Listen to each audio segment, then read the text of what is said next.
In response to Governor Gregoire's mandate to restore Puget Sound by 2020, the Department of Ecology launched the Puget Sound Initiative.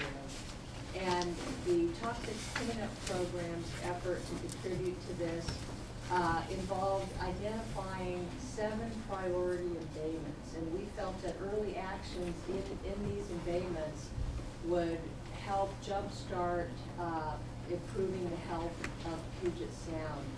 And of the 7 embayments, 3 of those are in the southwest region that my section oversees. So in addition to Oakland Bay, we have Port Angeles Harbor and Bud Inlet. And the reason that we chose Oakland Bay is there is a long history of industrial activity, and there has been some documented contamination in the past. And there's also a very prolific shellfish industry that we understand and how important it is to this community. And so we wanted to help make sure that that could continue on to be a viable part of this community.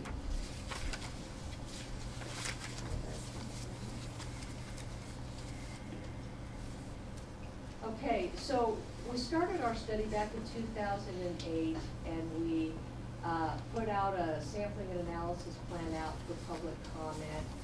And as you pointed out, it took some folks by surprise, but we paused and we engaged with the community. We got some really good feedback and incorporated that feedback into the sampling and analysis plan. And then in early 2009, when we got the preliminary results, which showed elevated levels of dioxins and sediments, we very proactively shared that with the community and also partnered with the state health department to help put those results in perspective so they wouldn't be misunderstood. And then at the end of last year, we finalized the report and had it out for a public comment period, and we also had a public meeting here in Shelton to share, which this is kind of an abbreviated presentation of what we did at the public meeting. Okay, so just a quick overview. Again, our purpose was to better understand the health of Oakland Bay and Shelton Harbor. And there were 4 different elements of the study. There was a sediment sampling and analysis. There was a preliminary dioxin profile evaluation to help us try to understand potential sources of dioxins. There was also some biological testing, which involved exposing living organisms to the sediments. And then we also did a geophysical survey to help us understand the hydrodynamics of the harbor and how sediments and contaminants might move in the harbor. Now, today, Joyce will actually focus on the results of the sediment analysis, and we'll talk a little bit about the geophysical survey, and then we'll also touch on the health consult that the Department of Health did. And with that, I'm going to turn it over to you. Thank you.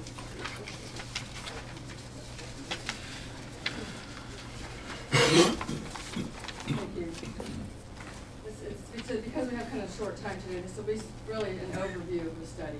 We're all available by phone or whatever to answer questions anytime. So the study itself included sampling at 50 locations throughout Shelton Harbor, Oakland Bay, and a few in Hammersley Inlet. We also took some samples at a reference location to kind of a background location up in Carr Inlet for comparison. We tested the sediments for kind of a standard suite of chemicals that we typically do for sediment studies that are from the state sediment management standards regulation. But we also tested for a few additional chemicals, such as the petroleum and the wood waste chemicals and the dioxin. So the results, the overview of the results, the high-level picture of that is that none of the samples had chemicals that were above the chemicals in the state regulation, the list that's specifically in the state regulation. But we did have some chemicals that indicated high levels for the wood waste related chemicals, and then there was dioxin in all of the samples, which is really not uncommon, especially in urban areas in this day and age. But the levels that we found were higher than what we would have expected, especially kind of in the further reaches away from the industrial uses. So that was obviously of concern. So mostly I'm going to focus this on the discussion of the dioxin results. So the results were, they're shown here in Oakland Bay up to 54 parts per trillion, Shelton Harbor 175 was the high, Hammersley Inlet was only 13, and then in the reference location we had quite a bit lower. Just for perspective or sort of a benchmark just for comparison, in the a couple of years ago there was a study of Puget Sound sediments all over Puget Sound, and from that they came up with a background or kind of a common amount that's in Puget Sound from away from industrialized areas, which is about 4. So you can see that we have higher than that here. This map shows the, don't try to get too attached to the specific dots there because it is not that great of a scale for this, but the yellow, orange, and red shows the higher levels of dioxin. And the take-home message from this is for Shelton Harbor, inside the harbor, the inner harbor, there's one at the mouth of Shelton Creek, and in the southwest corner of the harbor.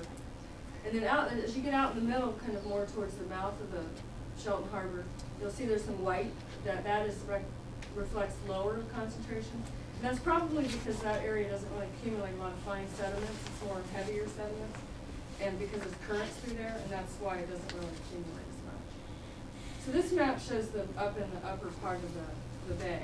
And something to note here is most of these are in the yellow color, which is the 20 to 60 parts per trillion. And what's interesting here is that it doesn't really show a gradient. It's not like going from low to high or high to low, and there's not a particular hot spot. And I'm going to talk a little bit in a minute about why that might be. We also tested a few locations deeper than the surface, and we found that the dioxin does increase with depth, which indicates that it's from an older source. The highest we found was 902 in Shelton Harbor. That was kind of in the center of the harbor, kind of out towards the mouth of the harbor. And in Oakland Bay, 180, and that was on the east shore of kind of near Chapman Cove. So the geophysical study, we were trying to figure out the sediment transportation and accumulation patterns, and we we're also looking for deposits of wood waste. And what we did find was that there's very little movement of sediment throughout the system. Typically where it falls out at the end of the creeks is where it stays. The real light, finer sediments does move around, and that typically stays in the system. And that's why that map I showed you a minute ago, what it sort of generally found throughout Oakland Bay is because the currents are such that things get pushed up in there and it just kind of settles out. That was a pretty significant finding. And the other thing that we found from the Geophysical Survey is that there is levels with areas with high amounts of wood waste, mostly in the industrial part of the harbor. Because of the dioxin issue, we definitely got together with the Department of Health, and they evaluated the potential for human health impacts from the sediments containing dioxin. They looked at contacting the sediments as well as eating the shellfish. And for both of those, they determined that the amount of dioxin we have in the sediments is not likely to harm people's health. And I'm just going to give a little backstory of how they got there.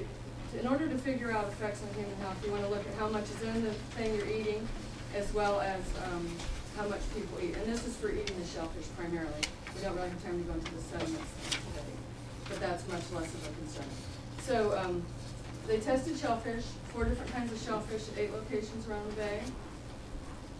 They found these levels here. Don't have to get too attached to the specific numbers, but do just take note that it doesn't seem to accumulate a lot of dioxin into the shellfish. They don't have much fat in them, so they don't tend to accumulate very much. So then they look at how much people eat, and they looked at scenarios ranging from average U.S. population to a high subsistence user scenario. And the idea behind that is what I'm going to talk about the rest of the time is for the high end, we're trying to look at is that's kind of the benchmark, So for the high subsistence user, so from that, what they look at is non-cancer and cancer risks. So what the take-home message from this slide is for non-cancer risks, the amount that's taken into the body per day is less than the federal benchmark level, which with what's considered a minimum risk level. And for the cancer risk, it's less than the federal range that's considered acceptable. So the Department of Health made the conclusion that there's very low potential for human health risks. But one thing I want to point out is that under the state cleanup law, you'll notice here the EPA acceptable range for cancer risk is 1 in 10,000 or less, excess cancer, additional cancer that might crop up from the source. And for the state cleanup law, we have a much more conservative benchmark, which is 1 in 1 million cancer risk. And that is because we're really trying to bring the environment back to a very clean state. And what health is looking at is, what do we have right now? So we do consider Oakland Bay and Shelton Harbor to be a concern from the perspective of cleanup. And I'm going to ask Rebecca to step back up for a second and just talk a little bit more about kind of what's going to happen there.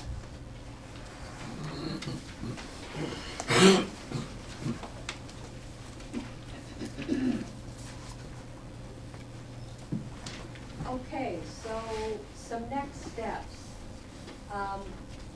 As you can tell, we have a bit of a complicated situation where we really have low levels of dioxins all throughout Oakland Bay that are higher than what we would have as cleanup levels, but yet we've got from our standards from the state health department, there's not an immediate threat and it's okay to eat the shellfish. And of course, the last thing we want to do is upset and negatively impact the shellfish industry. Very important to the economy. So as our next steps, we will start by focusing on Shelton Harbor. I mean, that's where we have the highest concentrations. That's where most of the past industrial activity has been focused.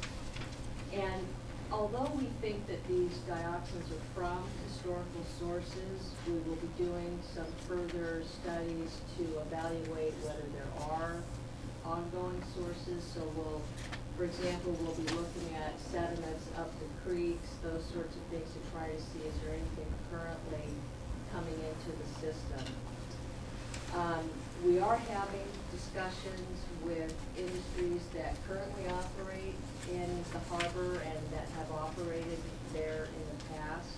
Under our state cleanup law, they could have some responsibility to do some of this cleanup work, but we want to approach this in a collaborative way and hopefully find a way to work together. And along those lines, we have been participating in efforts that are being led by the Squaxin Tribe and Simpson to identify potential habitat restoration areas. And so our goal would be to see if we can blend together some of these habitat restoration efforts with any needed cleanup, and that would be the best benefit and the most economical way to achieve both cleanup and habitat restoration. And we'll also continue with ongoing public participation and updates to the community.